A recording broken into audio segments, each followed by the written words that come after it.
ठीक है ना, हाथ जोड़न दो। हाँ नहीं ठीक है ना, हाथ जोड़न दो।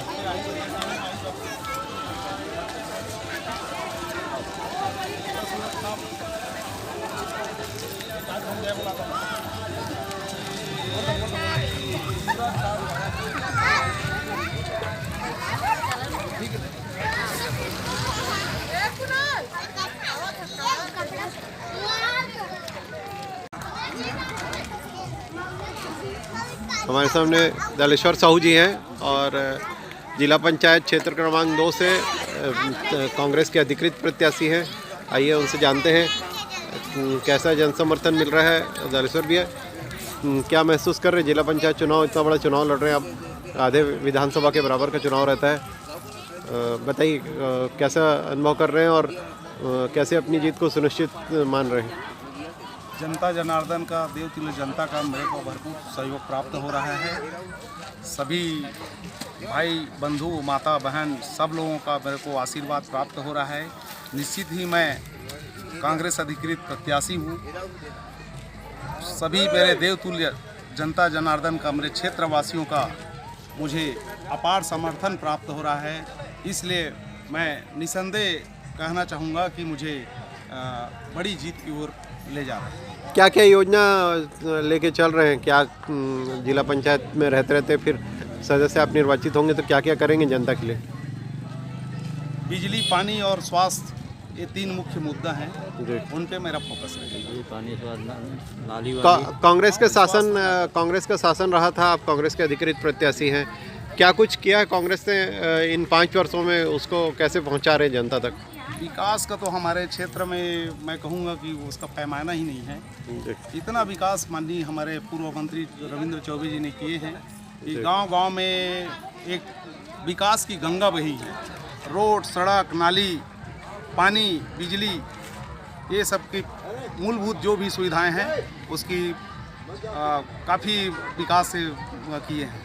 जो बहुत अच्छी योजना थी, समझिए गौठान की थी या फिर रीपा की थी, जो रूरल उद्योग के लिए इंडस्ट्रियल पार्क की थी, जिसमें माताओं, महिलाओं और समूह के महिलाओं को रोजगार देने की योजना थी, वो सारी योजनाओं को अब नई सरकार ने बंद कर दिया। उसके बारे में क्या बोलना चाहेंगे?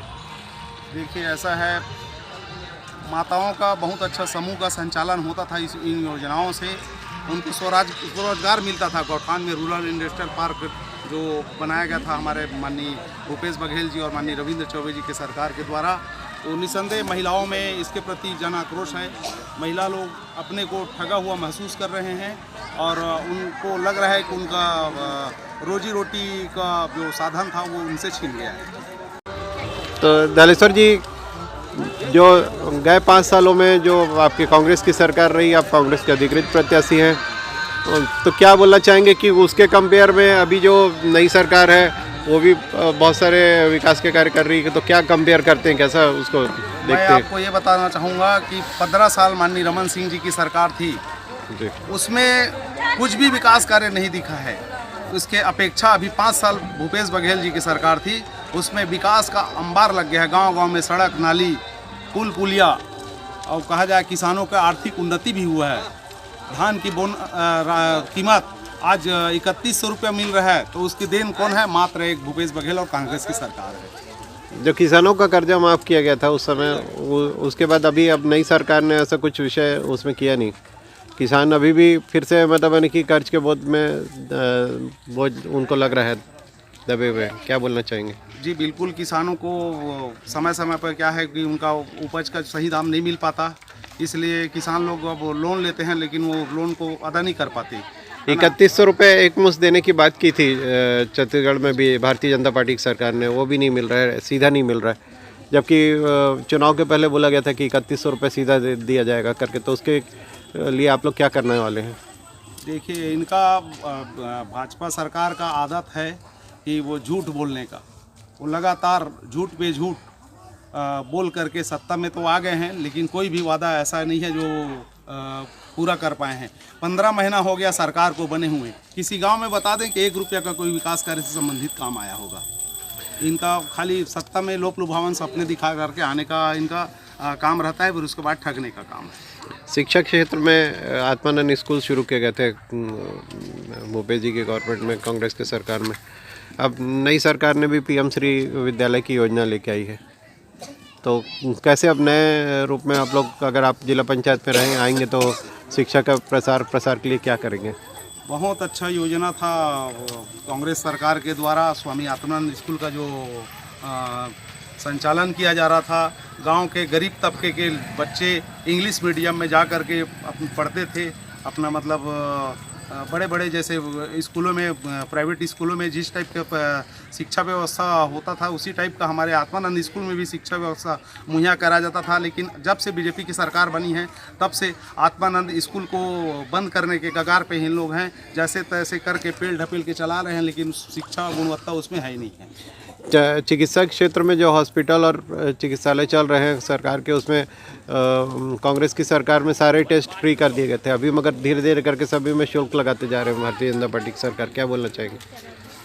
मैं तो पहले ही बताया ना, ये लोग ठगने का काम करते हैं। चुनावी घोषणा पत्र बस दिखाते हैं, लोगों को सब जवाब दिखा करके सत्ता में आ जाएं, उसके बाद में फिर कौन कहाँ किधर। नमस्ते। तो ये थे दालेश्वर साहू जी, जिला पंचायत क्षेत्र क्रमांक 2 से दुर्ग जिला पंचायत के चुनाव में प्रत्याशी हैं, कांग्रेस के अधिकृत उम्मीदवार हैं। आपको शुभकामनाएं हैं, आगे आप विजयश्री हासिल करें। धन्यवाद। साहू जी, आप मतलब जनप्रतिनिधि इतने वर्षों से रहे हैं, 2 बार सरपंच भी रह चुके हैं, तो आपको तो खैर विकास कार्य का बहुत अनुभव है, कांग्रेस पार्टी को भी है, कांग्रेस ने आपको अधिकृत किया है जी। तो अब मतलब अब इस चुनाव को के निमित्त क्या देख रहे हैं, मतलब यानी कि कैसा अनुभव कर रहे हैं कि आप लोग जीत के करीब रहेंगे, क्या करेंगे करके, क्योंकि अभी वर्तमान में भी जिला पंचायत आपके ही है। जी बिल्कुल, जनता जनार्दन का भरपूर सहयोग आशीर्वाद प्राप्त हो रहा है।